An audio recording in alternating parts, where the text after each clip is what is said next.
A lot of people ask me, how do I know when Mango's on? I've already talked about this yesterday, but I wanted to turn this into a YouTube video for some. So for some of you guys, this might be a repeat, but I want to get this on YouTube.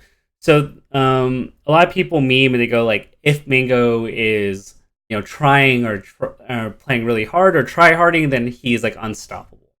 And so just being his coach and just dealing with him for quite a while, and just being a general fan of him for the past almost decade actually.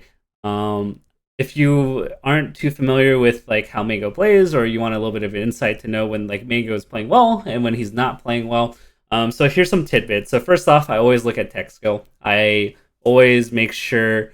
I think the issues that mostly come up, and this is when I know for a fact his tech skills off, is when he gets caught and gets stuck in shine, or he gets stuck in movement. And so when I see that happen more than like once or twice a match, and it's like happening pretty frequently, then I know that his tech skill is very off. The most common issue that he has is on the follow up. So let's say he finally gets his opening, then what ends up happening is he gets stuck, and what would normally be a 50, 60, 70% damage combo turns into a 15% damage combo. And strangely enough, it's actually not quite noticeable when he plays against worse players because he'll get another opening very quick. But the issue is that when he's playing a Leffen or like a really good player like Armada, Hungrybox, and where he needs to maximize a punish, if he ends the combo early, more often than not, he's not going to win because those type of players aren't going to give him enough openings to, really let Mango just win the game if his punishes are bad. So if his tech skills off and it's usually getting stuck in movement, then I know something's really wrong.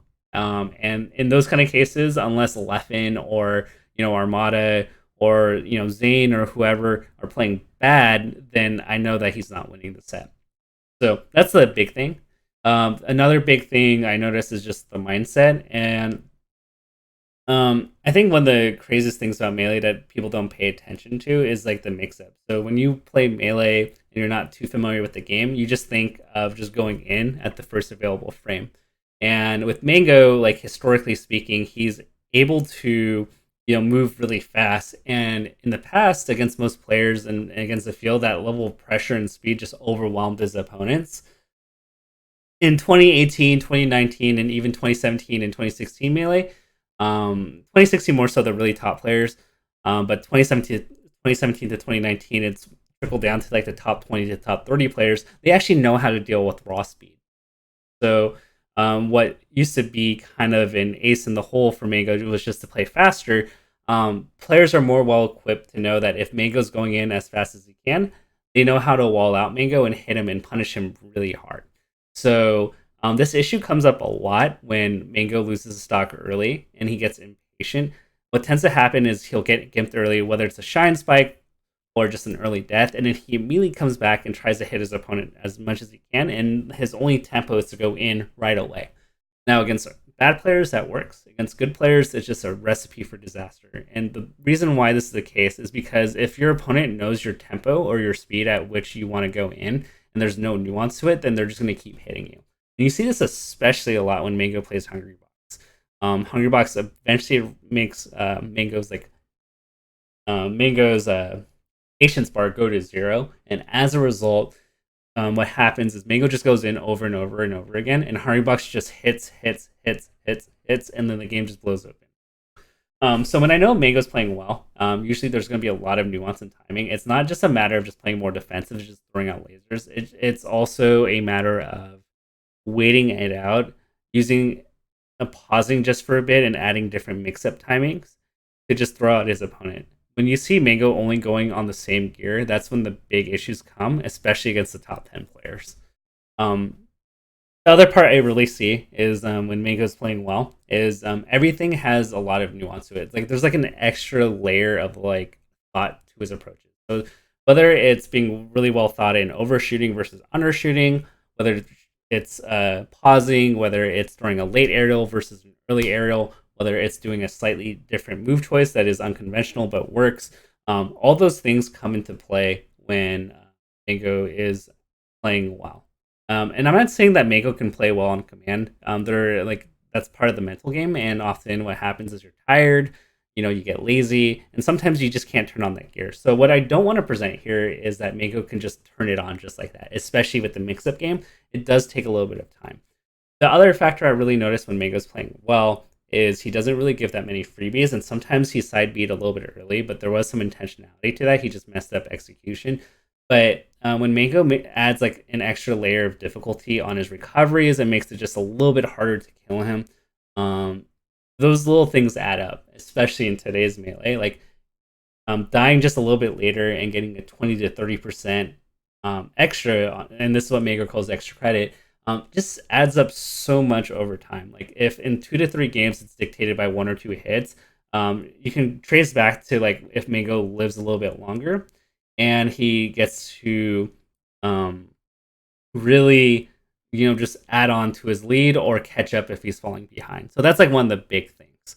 Um, I think overall at Big House, there were some flubs. It wasn't really perfect gameplay, but one of the biggest things that you'll notice is that he actually played really safe. It's a little bit uncharacteristic. So he went on the safer end of the spectrum. So like you see him like weave in and out, and sometimes he just goes in just because he feels like he can. But usually those callouts are good. But you see him play like really safe in neutral interactions for the most part. I know people will meme him running to the ledge and doing this, but for what it's worth, in most neutral interactions, he would like do his shield pressure and then pull back. Um, and he played reasonably safe throughout the whole set. Whereas normally when he's like just like getting to top 8 and flashing, like he's just like a flash in the pan, it's just him not playing as safe. So that's overall what I think about Mango's performance at Big House. It's the level of play that I've seen from Mango overall in 2019. Like I can say it's like pretty lazy, and like I know he's capable of doing more. And honestly, that really just comes down to his motivation and his incentives of like wanting to play well, or if he just wants to go out and drink beer with like Shroomed and like his homies and Johnny and whatnot. But with that being said, I do want to make it very clear that the field has gone way stronger. So even when Mango plays well, it doesn't mean that he's indestructible. And there have been many sets I can point back to where Mango's played like a 9 out of 10, and Leffen still beats him, or Armada still beats him. But when I was his coach in 2016 to 2017, I was more okay with him losing, but him trying his hardest and playing well, than him not trying and doing really well. Like him doing well but being lazy is like one of the worst things that can happen for me as a coach, because it reinforces bad habits. But there is an example of a set. So Mango at Evo 2017 Grand Finals. I think one of the big things was I think he did play really well. He did play hard. Like he did make Armada work for things, and Armada just played better. And sometimes that happens, and that's the kind of acknowledgement that I have. A lot of people try to push this narrative that like if Mango plays perfect or like plays like try hard Mango and he's like Neo Mango, that he's unstoppable. But there are still people that can beat him, despite those kind of conditions. But still, yeah. So that's like kind of like what I take from Big House with Mango in particular. It was definitely gritty, and he didn't play well the whole tournament. Like I think against Fiction, it was pretty sloppy. Fiction played well, and that's what brought it close. His punishes were solid. Against Hungrybox played a little bit off, and I'm inclined to believe that he did have stomach problems, because like that was like the worst I've seen Hungrybox play against Mango in like at least 2 years. Um, Leffen, understandably, probably had some legitimate Johns. Like that game 5 looked really bad, and I know he complained of like hand pain. So, for what it's worth, I know that even though Mango won here, I'm not sure how repeatable this is for the future. Mainly because if Leffen played a little bit better, Mango would have lost. Who knows what would have happened if like Hungrybox was playing a bit better, or Fiction just played a little bit better. Those were all like game 5 sets that could have easily gone the other way. So it's not to say that like that Mango would have consistently won Big House. If you ran the bracket like 100 times, then like Mango's not winning 100 times, or honestly anything close to that. But I am happy that he got one on the board, because I know he's been super bummed out. I know that he's been really wanting to win one, and he's gone close really, a couple times, and it just came down to a few situations where he just like messed up, and those. I'm kind of discounting Mango's win here and saying that he doesn't win every time, and he got kind of lucky. But there are some other times where like the coin has flipped the other way for Mango in certain sets. So I'm really happy for him. It's I think it was really tragic that I didn't get to really go to the big house because it's like one of the last majors of the year, and this was such a hype run for Mango. Probably one of the greatest of all time in terms of like watching it. I mean, I think MLG is definitely up there. Pound Three is up there. Evo, Press Start. Those were really cool runs. Big House 4 also. Um, so yeah, that's kind of my just overall opinion. Good stuff to Mango. I'm really happy for him just as a friend. I get to see my friend do really well. So those are my thoughts on Mango at Big House.